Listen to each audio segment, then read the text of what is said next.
Assalamu alaikum. I'm engineer Hamna Shakil. In this video, we are going to learn how to give command to AutoCAD. As we know that AutoCAD is both a command-based and tool-based software. So if you want to give a command to AutoCAD, you can either type it or you can select the related icon or the options for that command.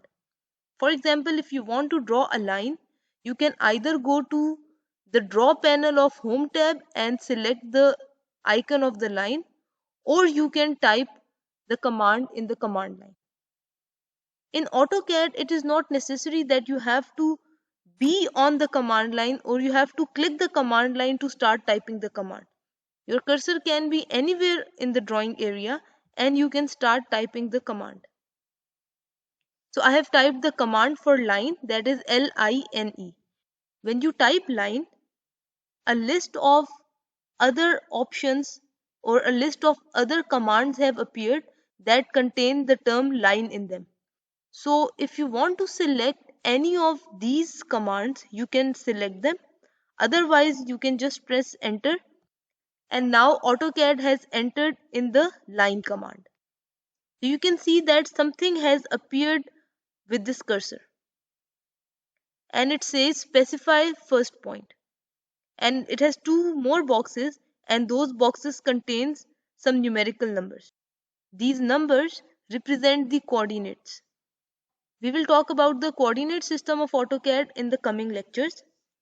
Right now, let's focus on giving command to the AutoCAD. Again, here you have the option to either go anywhere on the drawing area and click to specify the point, or you can type the values in these two boxes. Third way is to go to the command line and specify the first point. Let's say I want my first point to be 25. So I can type 25 here and press enter. So you can see that AutoCAD has fixed first point at 25. Now it is asking you for the second point.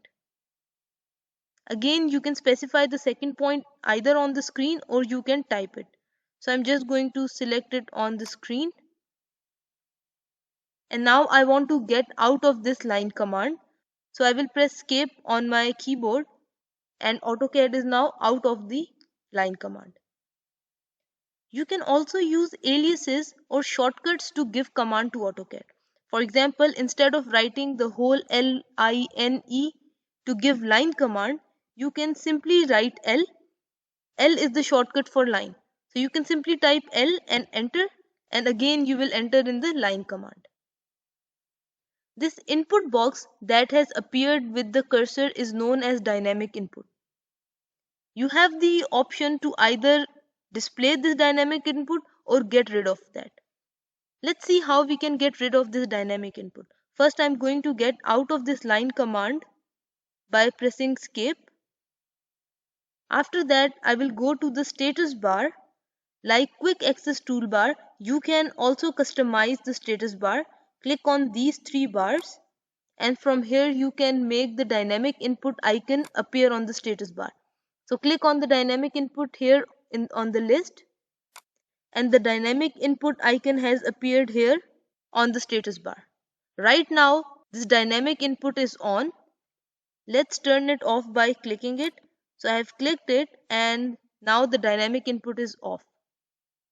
Now you can see that my cursor is on the drawing area and I type the same command line. So I'll just use the alias. I will type L, and now you can see that I'm not in the command line. My cursor is not in the command line, but the command is being entered in the command line instead of appearing with the cursor because we have turned off the dynamic input. So press enter, and now you can see that nothing has appeared along with the cursor. Everything that you type now will appear here on the command line. So if you want to specify the first point, even if your cursor is on the drawing area and you type the value, let's say I type 26, it has appeared on the command line. Click enter, and now it is asking you to give the second point. Again, there is nothing along with the cursor because we have turned off the dynamic input. If you want to turn on the dynamic input, you can simply go here on the status bar, click on the dynamic input and see The dynamic input is now on and you can see the input boxes on the screen. So let's get out of this line command. So I will press escape.